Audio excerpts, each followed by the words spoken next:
Dapat may tanong eh. Sige, tanungin mo. Anong tanong gusto mo?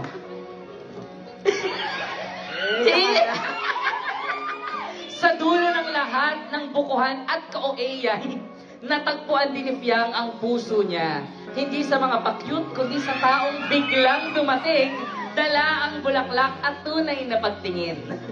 Dahil minsan, ang pag-ibig, natatakot ako sa piling niya. Ang gwapo! Hanapin, ito'y kusa lang dumarating habang pawis na pawis sa luneta. Kaya naman sila ay magkakatitigan habang nag-slow-mo. Titigan ng dahan-dahan. Okay.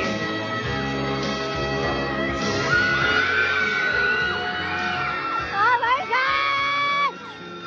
Ah!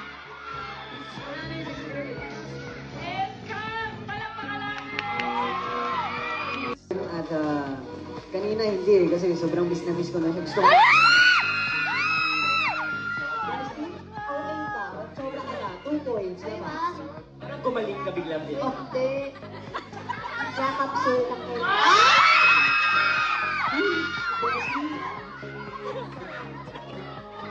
Ito, sige ba? Ito, natanong ko na rin kay Piang kanina. Ito, tatanong ko ulit sa'yo. Last time na nagkausap tayo, overwhelmed ka rin sa pinakapamilya nung kalalabas nyo lang sa BDB. This time, ha? Kamusta ang buhay mo so far after BDB? Ngayon, hindi ko maipaliwanag kung gaano kasaya yung itong buhay ko ngayon. At sobrang dami ng blessing na dumadating. At yung dumarating yung mga inaasam ko lang noon. At syempre, hindi ko makukuha yung mga bagay na kundi din dahil sa kanya. Well, nabanggit mo na ng kundi rin dahil kay Piang, di ba? Yes, ano yung message mo, JM, kay Piang? Ano na lang ako? Bestie, kalma, huy! Na ganyan-ganyan, mamaya awayan na ako. Then, syempre, unang-una, gusto ko sabihin sa'yo na... Kinikilig!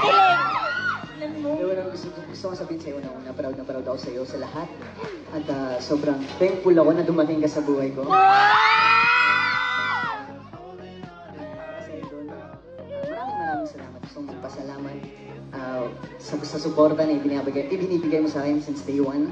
At hindi ka nawawala sa tabi ko. At iyon, isa rin sa mga pinapangako ko sa'yo. Hindi ka mawawala sa tabi. Ikaw na natin mo. Ikaw, Pia, ano naman message mo kay JM? Sabi ko na kanina. Ulitin mo ng kaharap siya. Ulitin mo. Sabi ko naman na sa kanya. Talaga? Dahil nasabi ko naman na kanina dito, huwag nang wala siya. Ito na ako.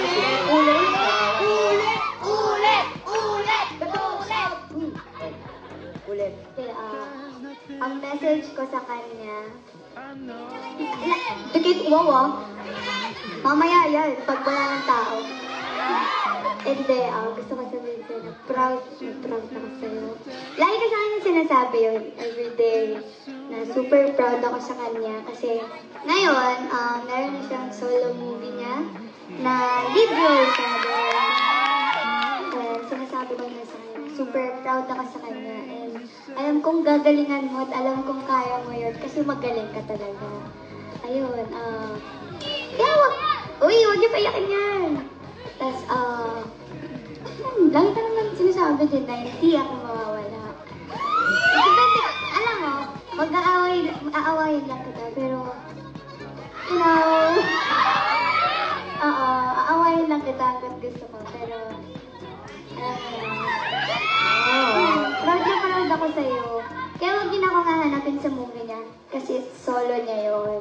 Hayaan natin siyang mag-shine, kasi alam natin lahat na kaya niya yun, kasi magaling siya. At sama-sama tayo sa premiere night ng The Child number 82.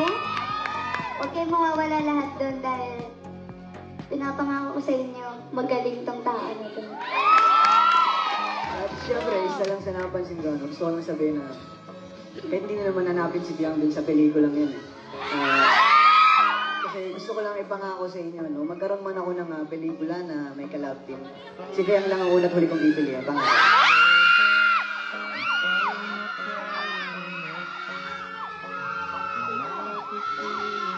Ang message ng JM and Piang, sa lahat ng nagmamahal sa inyo. Huwag muna.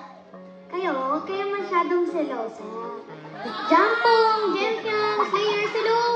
Alam nyo, mas malala pa kayong magselos kesa sa akin. Sa totoo lang. True. Ako yung nai-stress. Kaming dalawa yung nai-stress every time na nagsiselos kayo. Hindi ba basa pa? Yung assurance na binibigay namin. Hanggat hindi natatanggal tong singsing na to.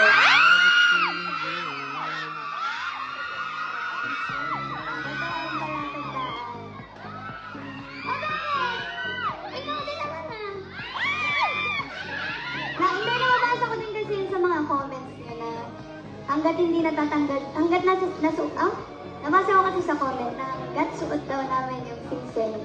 Ibig sabihin, okay, ako na nagsasabi sa inyo, hanggat suot namin to, walang papansin. Hindi, ayun, maraming salamat sa suporta nyo. Hindi kayo nagsasawa nung sumuporta sa amin.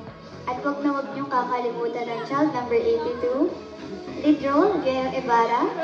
Oh, hindi, proud na proud kasi ako sa'yo doon. Sabi ni Jay, okay na yan, okay na yan. Hindi, totoo. Grabe yung pagka-proud ko sa kanya na nakuha niya yung lead role. Mamaya umiiyak na ako.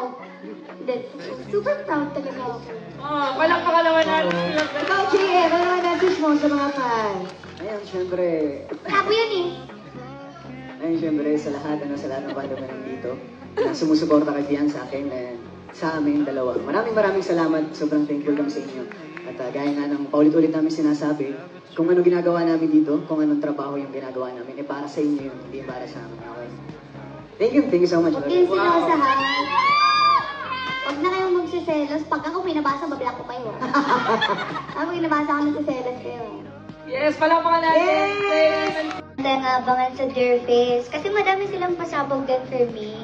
Abangan niyo din yung lalabas ni Miss Jonah na billboards. And ayun. Saan yan? I don't know.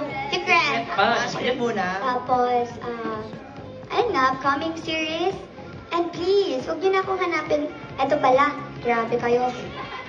Meron kasing movie si JM ngayon na ginagawa. Ayan. Imbes na hanapin niyo po ako sa movie, let's all appreciate na andun siya sa movie. And supportahan natin siya kasi siya yung bida doon. Huwag niyo akong hanapin doon sa movie na yun. Hayaan natin siyang mag-shine. Kasi alam ko naman, at alam niyo din naman na kaya niya yun. Yes! Oo, huwag niyo na akong hanapin doon. Abangan natin yung movie ni Jen and especially Kai. Sa mga nagsasabi, bakit wala doon ako? Movie po nila yon. And maging proud tayo sa kanila. Ayan. Abangan natin yun ha. Kailangan nandun tayo lahat sa premiere night ng movie ni JM. Yes! Sobrang supportive.